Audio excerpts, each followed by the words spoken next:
नमस्कार, आदाब, सत श्री अकाल, अस्सलाम वालेकुम। मैं हूँ आपके साथ फायका जावेद। बहुत-बहुत स्वागत है एक बार फिर से मेरे और आपके यूट्यूब चैनल पे। जैसे कि आप सब लोग जानते हैं कि हर बार मैं यहाँ पे नई पर्सनैलिटीज़ को बुलाती हूँ। पाकिस्तान से कुछ आते हैं, कुछ हमारे ही भारत से आते हैं, कुछ हमारे कश्मीर से आते हैं। मुख्तलिफ फैक्ट्स पे बात होती है और मुख्तलिफ फैक्ट्स पे आपको जानकारी देने की भरपूर कोशिश करते हैं हम लोग।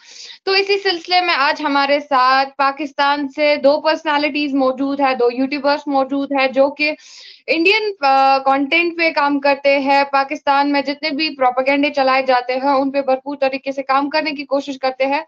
एक तरफ से हमारे साथ जुड़ चुकी है निम्रा, दूसरी तरफ से है हमारे साथ अनम। दोनों का मैं शुक्रिया अदा करना चाहूँगी और दोनों का ही मैं वेलकम करना चाहूँगी अपनी चैनल पे। आप दोनों का बहुत शुक्रिया कि आपने हमारे ऑडियंस के लिए टाइम निकाला। इसके लिए हमारी ऑडियंस की तरफ से आपका तहे दिल से मैं शुक्रिया अदा करना चाहूँगी। Thank you so thank you much, so Farika, much. for inviting us. Thank you. Thank you कि आप दोनों ही हमारे लिए यहाँ पे ऑडियंस के लिए आते हैं। जब भी बुलाते हैं तो आप हमेशा से ही हाज़िर होते हैं हमारी ऑडियंस के लिए और जितने भी फैक्ट्स होते हैं उन पे बातचीत करने के लिए आप यहाँ पे आते हैं। इसके लिए आपका मैं अगेन थैंक यू करना चाहूँगी।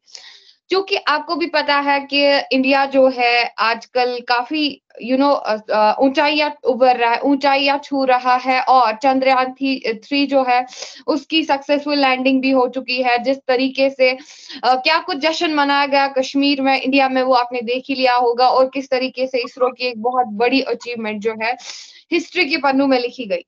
लेकिन आप लोगों से आज इसी मुद्दे पे बातचीत होगी कि आगे इसरो की क्या-क्या उनकी क्या आगे उनका क्या ख़्याल है आगे आगे उन लोगों का क्या प्लान्स है, क्या प्रोग्राम्स है आगे और आगे क्या-क्या चीज़ें होने वाली है।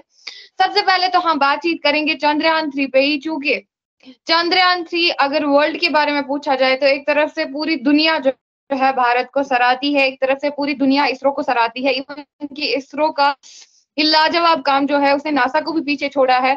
लेकिन दूसरी तरफ से अगर पाकिस्तान की बात करें तो पाकिस्तानी यूट्यूबर्स में से कुछ बंदे ऐसे भी हैं, जिन्होंने हाल ही में किसी का इंटरव्यू देख रही थी, I don't know his name but उन्होंने क्लियरली आके ये बोला कि अभी ये जो इंडिया का झूठा मिशन है, पाकिस्तानी यूट्यूबर्स कुछ डॉलर्स के लिए खुद को ऐसे करते हैं, इंडिया को अच्छा बोलते हैं, इंडिया के बारे में अच्छा बोला जाता है और उसने बड़ी ही मतलब इलॉजिकल तरीके से और अनएथिकल तरीके से जैसे कि पाकिस्तानी आमतौर पे होते हैं, उसने बोला कि मैं अब एक्सपोज़ करने वाला हूँ, ये सरासर झूठ है, ये सरासर धोखा है, चंद्रयान 3 जो है, कुछ नहीं भेजा गया मून पे, वो हुआ, ये हुआ। तो मैं आपसे जानना चाहूँगी, आखिर ऐसी मेंटालिटी कुछ यूट्यूबर्स में क्यों है? मतलब still world knows even NASA तो बेवकूफ़ अमेरिका तो बेवकूफ़ नहीं है क्योंकि दे डू रिसर्च उनके पास प्रॉपर नॉलेज होती है, प्रॉपर इन्फॉर्मेशन होती है। इवन कि नासा को सॉरी इसरो को लाइव देखा जा रहा था जबकि चंद्रयान 3 की लैंडिंग हो तो आप मुझे बोल दें कि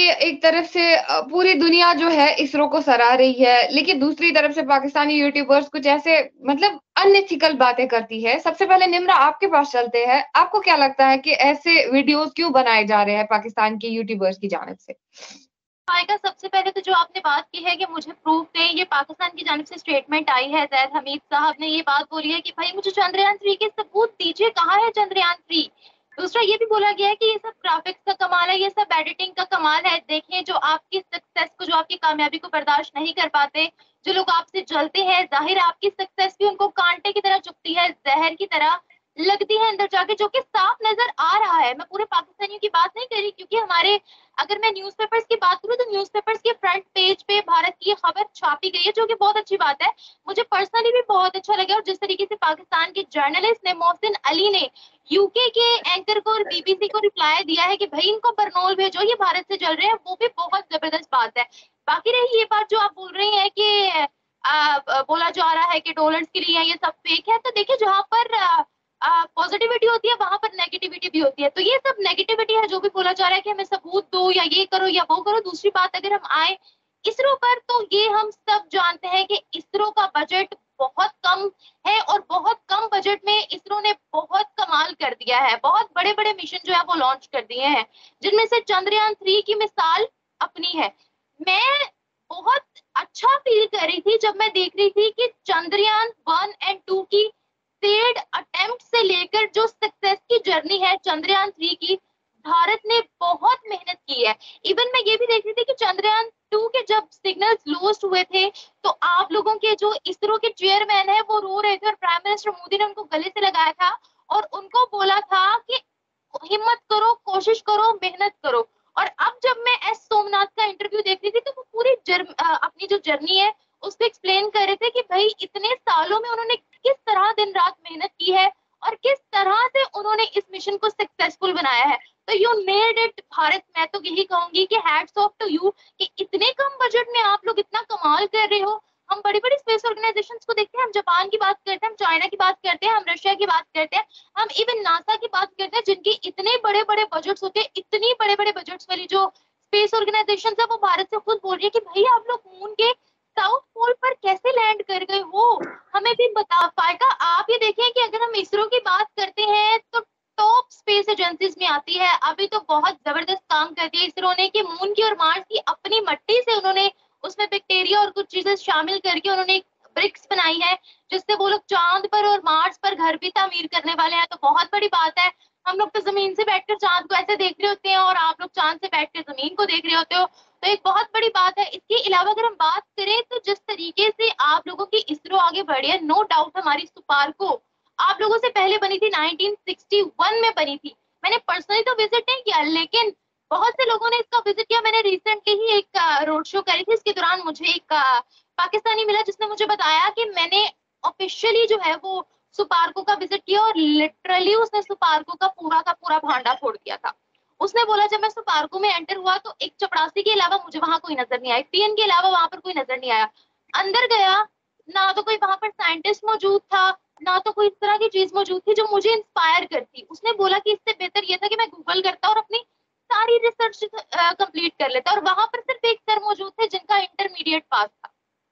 मतलब बिल्कुल ये है साइंटिस्ट, ये हो रहा है सुपार्को के अंदर। और इस बिल्कुल वक्त कोई रिसर्च तो हो नहीं रही। ये भी बोला कि जो भी मौसम का हाल वगैरह बताते हैं वो भी हमारे साइंटिस्ट गूगल करके बता देते हैं कि भाई मौसम का ये हाल है, अब बारिश होनी है, ये टेम्परेचर है, वो टेम्परेचर है, इन दिनों में मौसम थोड़ा ड्राई रहना है, इन दिनों में मौसम थोड़ा वेट रहना है। तो ये साइंस एंड टेक्नोलॉजी का मयार पाकिस्तान में, ये हम लोग तो सोच भी नहीं सकते कि हम कभी चांद पर बिल्कुल जाएंगे। बिल्कुल बिल्कुल आपकी जो स्पार्को है वो इसरो या फिर किसी भी ऑर्गेनाइजेशन से जो है कंपेयर कर की ही नहीं जा सकती है, क्योंकि वहां पे कुछ है ही नहीं टेक्नोलॉजी के नाम पे। लेकिन वही अगर आपके यूट्यूबर्स की बात करें तो मैं अगेन बोलना चाहूंगी कि और भी मैंने किसी यूट्यूबर को देखा था कि जो ये बोल रहे थे कि पाकिस्तानी यूट्यूबर्स जो है वो गद्दार है, वो मुनाफिक है, अपनी कंट्री के बारे में कुछ बोलते हैं, चंद्रयान 3 कुछ भी नहीं है। तो आपसे भी जानना चाहेंगे अनम इसके बारे में, आप क्या राय रखती है चंद्रयान 3 के बारे में जो कि पूरा वर्ल्ड जानता है, आप क्या राय रखती है? आखिर वो यूट्यूबर्स ऐसा क्यों कह रहे हैं? जो यूट्यूबर्स फैक्ट्स पे बात करते हैं पाकिस्तान में, जिन यूट्यूबर्स को साइंस के बारे में पता है, जिन यूट्यूबर्स को टेक्नोलॉजी के बारे में पता है, जो लोगों को अवेयर कर रहे हैं पाकिस्तान में, आखिर उन यूट्यूबर्स को मुनाफिक क्यों बोला जाता है पाकिस्तान में? और हमारे चंद्रयान 3 वैसे हमें तो कोई फर्क नहीं पड़ता है, लेकिन खैर आपकी राय भी जानेंगे अनम इसके बारे में। बहुत शुक्रिया फाइका, आपने मुझे मौका दिया। देखें यूट्यूबर्स की अगर बात करें तो सिंसेरिटी बहुत कम यूट्यूबर्स में हम देखते हैं। अगर हम भारत की बात करें, यहाँ पाकिस्तान में खड़ा होकर कोई भी बंदा भारत का नाम लेगा तो उसे गद्दारी कहा जाएगा। हिस्ट्री उठा के देख लें, जिन्होंने भारत को सपोर्ट किया, जिन्होंने भारत के नारे लगाए, जिन्होंने भारत का नाम लिया, वो कहाँ पर है। तो ये चीज बहुत मैटर करती है कि जो भारत का नाम यहाँ पर लेगा, भारत की तारीफ करेगा, तो वो गद्दार ही करार दिया जाएगा। अभी हम लोग भी जब बाहर पब्लिक रिव्यूज लेते हैं, भारत के नाम पे कोई बात कर देते हैं, भारत का जब भी जिक्र करते हैं, तो ऐसे एक्सट्रीमिस्ट आगे से मतलब हमारे सामने आ जाते हैं जिनका हमने कभी सोचा भी नहीं होता। वो आगे इस तरह से बोलने लग जाते हैं जैसे हमने पता नहीं कौन सा बड़ा गुनाह कर दिया है, भारत का नाम लेके या उनकी एक कामयाबी के बारे में बता के। तो ये बहुत आम चीज है पाकिस्तान में कि भारत का जैसे ही नाम लिया जाएगा, क्योंकि हमें ऑफिशियल लेवल पर एक्सट्रीमिस्ट बना दिया गया हुआ है कि भारत का, कश्मीर का जैसे ही जिक्र आएगा हम लोग जिस बात में आ जाते हैं और हम समझते हैं कि दुनिया में कोई हमारा दुश्मनी है सिवाय भारत के। तो ये चीज बहुत मैटर करती है। और दूसरी चीज, आपने यूट्यूबर्स की बात की है तो मैं आपको बताती चलूं कि कोई कोई फर्क नहीं पड़ता, बिल्कुल 100 में से 0% भी फर्क नहीं पड़ता कि पाकिस्तानी यूट्यूबर्स या पाकिस्तानी लोग क्या कह रहे हैं। क्योंकि अभी चाइना और अगर हम ये अमेरिका की बात करें तो कौन सबसे ज्यादा, चाइना, अमेरिका, रशिया ही है पावर में। अगर ये तीनों कंट्रीज, चाइना और अमेरिका, कह रही है कि आपका ये मून मिशन इसरो के साथ कोलैबोरेशन में हमें भी हिस्सा दे, कल चाइना की एक आर्टिकल पढ़ी थी, चाइना ने इंडिया से कहा कि अपना डाटा जो है हमें दे, इसके मुकाबले में हम आपको जो आप मांगेंगे वो हम आपको देंगे। नासा ने कहा, यूएस ने कहा, जापान ने कहा कि हम इसरो के साथ कोलैबोरेशन करना चाहते हैं। और आप भी जानते हैं कि चंद्रयान 4 जो है उसकी आगे तैयारियां शुरू हो रही है जापान के साथ मिलके। तो ये चीजें, बड़ी ताकतें जो हैं वो इंडिया के साथ अपने बजट को इन्वॉल्व करना चाह रही हैं। तो यहाँ पर पाकिस्तानी क्या है, पाकिस्तानियों का क्या है, पाकिस्तानी तो कुछ भी जमीन पर बैठ के कह सकते हैं। तो अगर हम बड़ी बड़ी ताकतों की बात करें तो वो बेवकूफ नहीं है कि अपना इतना इतना बजट जो है वो इंडिया को मुख्तस करेंगे, इंडिया को कहेंगे ये लो भाई जाके खेलो चांद पे। ऐसा थोड़ी है। पाकिस्तानी को क्या, पब्लिक रिव्यूज लेने वक्त तो मैंने पूछा था कि चांद पे जाना है, उन्होंने कहा हाँ जाना है। मैंने कहा क्या करोगे, कहते ये तो सोचने की बात है, चांद पे जाके क्या करेंगे। तो ये तो मेंटालिटी है पाकिस्तानियों की, हमें कुछ पता ही नहीं कि भाई चांद पे जाने के हमारे बेनिफिट्स क्या है। हमें बस ये पता है कि हमने इस प्लेलैंड में जाना है, यहाँ पर जाके हम लोगों ने यहाँ वहाँ देखना है, ये करना है, तो हमें ये चीजें आती हैं। हम लोगों को कुछ नहीं पता, हमारे बीच एजुकेशन नहीं है। जैसे निम्रा ने बताया कि स्पार्को में जाके हाल उन्होंने बताया, तो ये रियलिटी है। और स्पार्को का तो हम 4-5 लोगों को पता होगा मेजोरिटी में। यहाँ पर पाकिस्तानी कॉमन पर्सन को स्पार्को का नाम तक नहीं आता। तो यहाँ पर अंदाजा लगा ले आप में और हम में कितना डिफरेंस है कि आप मून पर चले गए हैं, आपको इसरो के बारे में सब कुछ पता है, लेकिन हमें स्पार्को का नाम तक नहीं आता। और आपको एक और बताऊं, स्पार्को ना हमारे किस नाम से यूज होता है। यहाँ पर अक्सर पेंट, मतलब जो घरों दीवारों पे करते हैं ना, उसके ऊपर स्पार्को लिखा होता है, उसके काफी पेंट्स में स्पार्को का नाम होता है। तो ये चीज है कि स्पार्को हमारे पेंट में यूज होता है, हमारे पेंट के नाम में जाना जाता है, लेकिन आपका इसरो मून पर तिरंगे में जाना जाता है। तो ये बहुत बड़ा बिल्कुल डिफरेंस हम दोनों में। बिल्कुल, ये बहुत बड़ा डिफरेंस है और वहां पे कंपैरिजन है ही नहीं। खैर, पाकिस्तानी यूट्यूबर्स क्या कुछ बोलते हैं उससे हमें घंटा ही फर्क पड़ता है, क्योंकि मैं बार बार दोहराती हूँ कि सिंसियर नॉलेज, बहुत ही ज्यादा सिंसियरिटी बहुत मैटर करती है इंसानों के लिए। और जो वहां पे सिंसियरिटी दिखाता है तो obvious सी बात है, वहां पे उन लोगों को टारगेट किया जाता है भरपूर तरीके से। खैर, आज हम बात करने जा रहे हैं भारत के दूसरे मिशन पे, इसरो के दूसरे मिशन पे। चूंकि गगनयान मिशन के बारे में तो आपने सुना ही होगा, ये बहुत पहला मिशन था, लेकिन कोविड-19 की वजह से रुक गया था। और इंडिया के union minister doctor Jitendra Singh की जानिब से अपडेट आई है इसरो के कि गगनयान मिशन जो है ये अक्टूबर से स्टार्ट होने वाला है। और इसका जो दूसरा फेज है, यानी कि वयमित्रा यानी कि ह्यूमन फॉर्म में एक रोबोट वहां पे स्पेस पे भेजी जाएगी, स्पेस वेयरिंग ह्यूमनॉइड रोबोट, जो कि फीमेल के रूप में होगी। और क्या कुछ इसके बेनिफिट्स होंगे वो भी इन्होंने बोला। खैर, आपसे जानेंगे आप क्या जानते हैं गगनयान मिशन के बारे में। सबसे पहले निम्रा आपके पास चलते हैं।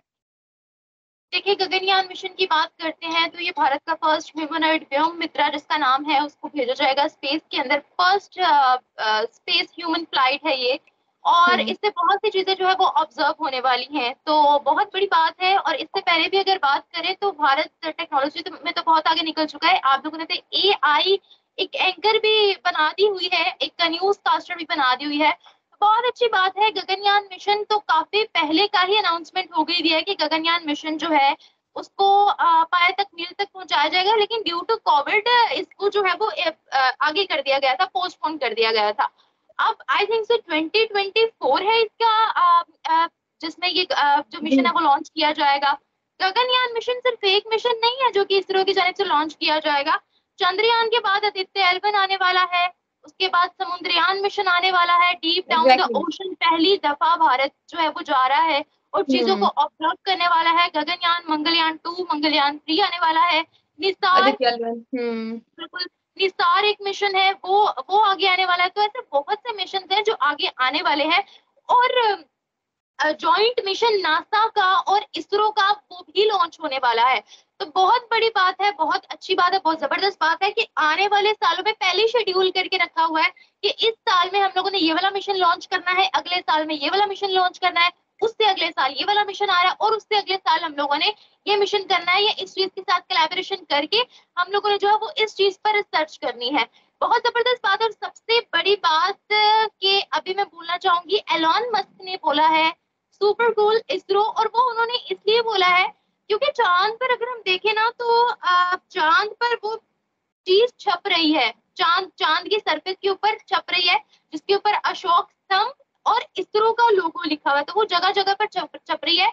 और ये बहुत इम्प्रेसिव बात है, बहुत जबरदस्त बात है कि पूरी दुनिया में तो आप लोग का नाम है, आप लोगों के तिरंगा पूरी दुनिया में लहराया जा रहा है, और अब चांद पर भी आप लोगों की छाप जो है वो चांद की सरफेस पर भी मिल रही है। और चूंकि चांद पर हवा बहुत कम होती है, तो ये काफी अर्से तक मुझे लगता है कि वो निशान और वो लोगो जो है वो चांद पर रहने वाले हैं। और नासा की अगर बात करें तो ये नासा खुद बोलता है कि जो रिसर्च भारत करेगा उस पर हम और तफ्तीश करेंगे, उस रिसर्च को हम और ज्यादा जो है वो यूज करेंगे। जो साउथ पोल पर एंट्री मारी गई है, पहली बात तो ये हम लोग के कहने से कुछ होता नहीं है, लेकिन नासा ने खुद बोला है कि we are so proud of you, hats off to ISRO, hats off to India. तो आई थिंक सो एग्जैक्टली। ये वर्ड और ये सेंटेंस जो है ये बताते खुद बहुत बड़ी बात है, क्योंकि दुनिया की जो नंबर 1 स्पेस एजेंसी है वो खुद प्रेज कर रही है इसरो को, खुद कोलैबोरेशन करना चाह रही है इसरो के साथ। और आप देखें ना, ये एक दिन का काम नहीं है कि आप लोग चांद पे पहुंच जाओ, या आप लोग गगनयान मिशन लॉन्च कर दो, या आप लोग आदित्य L1 यूज कर दो, लॉन्च कर दो। इसके पीछे सालों की रिसर्च है। सबसे बड़ी बात कि आप भारत की जो सबसे बड़ी बात है वो ये है कि इन्होंने जगह जगह पर इसरो लैब्स बनाई हुई है।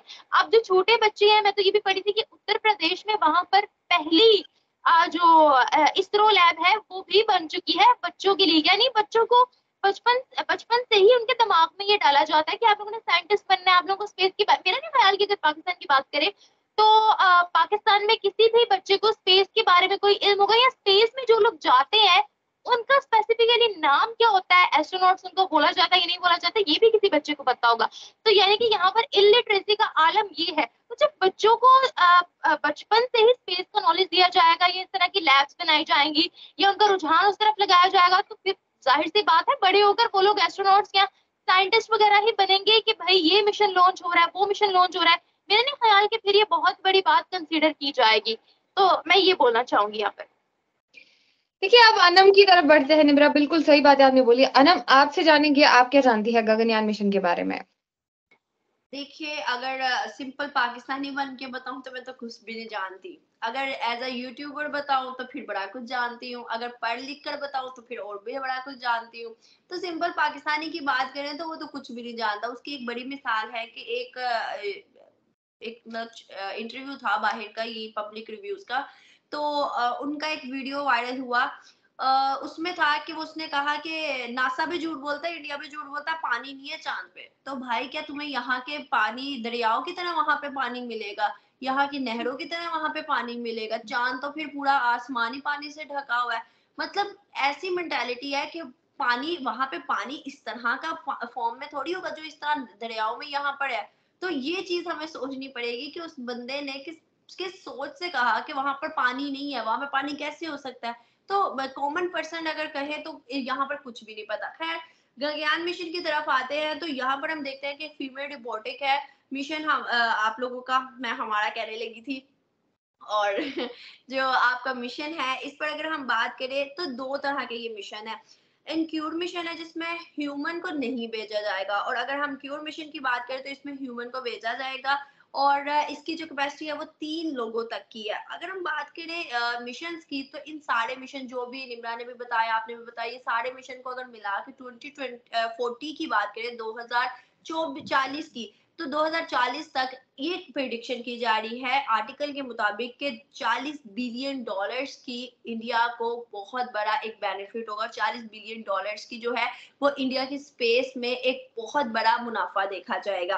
और अगर हम बात करें जो भी सेक्टर्स जुड़े हुए हैं, प्राइवेट या PSU जो है, जो भी इस स्पेस के साथ सेक्टर आपके इसरो के साथ जुड़े हुए हैं, उनको भी बहुत बेनिफिट होगा। और 115.2 बिलियन डॉलर्स की जो है इन्वेस्टमेंट की जा रही है कुछ प्राइवेट और कुछ दूसरी कंपनीज की तरफ से इसरो के अंदर। तो ये देखें आप कि एक जो इसरो है उसने चंद्रयान 3 को जैसे ही कामयाबी की तरफ लेके गए तो लोगों को एक ये ट्रस्ट हो गया। इंडियंस की बात करी कि उनको ट्रस्ट हो गया और उन्होंने साथ ही अपनी इन्वेस्टमेंट करना शुरू हो गई। और दूसरी जानिब अगर हम देखें दुनिया की, तो दुनिया को भी ट्रस्ट हो गया और दुनिया ने भी क्या कहा, कोलैबोरेशन करने का। तो ये काफी ज्यादा। और अगर हम स्टार्टअप्स की भी बात करें इसी स्पेस के, तो इंडिया के अंदर 150 स्टार्टअप जो है वो न्यू स्टार्ट होंगे, और 150 स्टार्टअप से इंडिया की जो इकोनॉमी है वो भी बहुत ज्यादा बूस्ट होगी। तो ये चीज बहुत मैटर करती है कि आपके साथ जो मुंसलिक आपकी कंपनीज, आपके ब्रांड्स हैं, वो कितना आपको ट्रस्ट कर रहे हैं और कितना आप पे इन्वेस्ट कर रहे हैं। तो इस टाइम इंडिया की जो इन्वेस्टमेंट है वो अपने ही इंडिया के अंदर से इतनी बढ़ गई है कि उसको बाहर की भी जरूरत नहीं है। बिल्कुल बिल्कुल, बिल्कुल आपने सही बहुत बात है। फैक्चुअल। और इसके साथ मैं एक और चीज बोलना चाहूंगी कि अभी अगर स्पेस पोर्ट की बात करें तो भारत में सिर्फ एक ही स्पेस पोर्ट था जहां से लॉन्च वगैरह होता था, सैटेलाइट और रॉकेट्स वगैरह जहां पर लॉन्च किए जाते थे, वो है श्रीहरिकोटा में सतीश धवन स्पेस सेंटर के नाम से। सतीश बट धवन। अब second second space port Tamil Nadu में बनने वाला है, और उसके लिए भी गवर्नमेंट ने बहुत बड़ा बजट जो है वो नाफिज कर दिया है। और आप देखें कि जिस तरीके से स्पेस पोर्ट में इजाफा कर रहे हैं, बजट नाफिज कर रहे हैं ताकि ज्यादा से ज्यादा सैटेलाइट्स और रॉकेट्स वगैरह वो लॉन्च हो और किसी भी किस्म की कोई मसला ना हो। इसको देखते देखते जो दूसरे ममालिक हैं वो भी चाहते हैं कि हमारे जो सैटेलाइट्स वगैरह हैं वो with the help of ISRO launch हो। मैं अगर अपनी बात करती हूँ तो हम लोग मैन्युफैक्चरिंग जो है वो चाइना से करवाते हैं, फिर लॉन्चिंग जो है वो चाइना से करवाते हैं। हमारे यहाँ पर कोई एक भी स्पेस पोर्ट मौजूद नहीं है, और दुनिया में सिर्फ ऐसे 12 ममालिक हैं जिनको लॉन्चिंग का लॉन्च करना आता है, और उनमें से एक नाम भारत का भी है। अनफॉर्चुनेटली पाकिस्तान इस फहरिस्त में शामिल ही नहीं है। हम लोगों के जो भी रॉकेट या सैटेलाइट बने वो with the help of China बने, और लॉन्च भी उन्हीं की मदद से हुए। हमें पता ही नहीं है कि हम लोगों ने लॉन्च कैसे करना। चले बनाने में तो समझा ना कि कोई साइंटिस्ट बीच में मौजूद नहीं है, कोई एजुकेशन नहीं है, लॉन्च तक हम लोग करवाते हैं भाई चाइना से। मतलब बिल्कुल बहुत बड़ी बात है। उस कौम का क्या बनेगा जिसको ए से बी नहीं पता है स्पेस की, और फिर भी सुपार को खोल के बैठे हुए हैं। बिल्कुल, ये बात तो आपने बिल्कुल सही कही कि चंद्रयान पे इंडिया पे भी बहुत सारे प्रोपेगेंडे खोले जाते हैं। खैर, आपसे और एक सवाल पूछना चाहूंगी, चूंकि वही मित्रा जो है स्पेस में भेजने जा रहे हैं, आपसे जानेंगे आपको क्या लगता है, एज ए पाकिस्तानी आपको क्या लगता है कि वह मित्रा को क्यों डिजाइन किया गया है और उनको क्यों स्पेस में भेजा जाएगा? किस चीज के लिए उनको स्पेस में भेजा जाएगा? और खास तौर पर उनकी डिजाइन, अगर डिजाइनिंग की बात करें तो एक फीमेल के रूप में जो है उस रोबोट को जो है डिजाइन किया गया है। आपसे जानेंगे आखिर ऐसा क्यों है और उनको स्पेस में क्यों भेजा जाएगा। सबसे पहले अनम आपके पास चलते हैं। बोर्ड जैसे कि इसका एक मतलब लोगो शायद मैं कह सकती हूँ कि बनाया गया है कि इस मिशन को फीमेल के साथ एक कंसर्न किया गया है। तो इस चीज का एक बहुत बड़ी मिसाल है कि पूरे हिंदुस्तान के अंदर जहाँ मेल को एक अपॉर्चुनिटी और एक चीज मिलती है, वहां फीमेल को भी मिलती है। तो ये चीज मकसद नहीं है, मुझे नहीं लगता कि इस चीज को इस तरह से बनाया गया है कि फीमेल जो है वो एक रिपोर्ट का नाम है। इसके पीछे कोई ना कोई एक बहुत बड़ा मकसद होगा हिंदुस्तान का।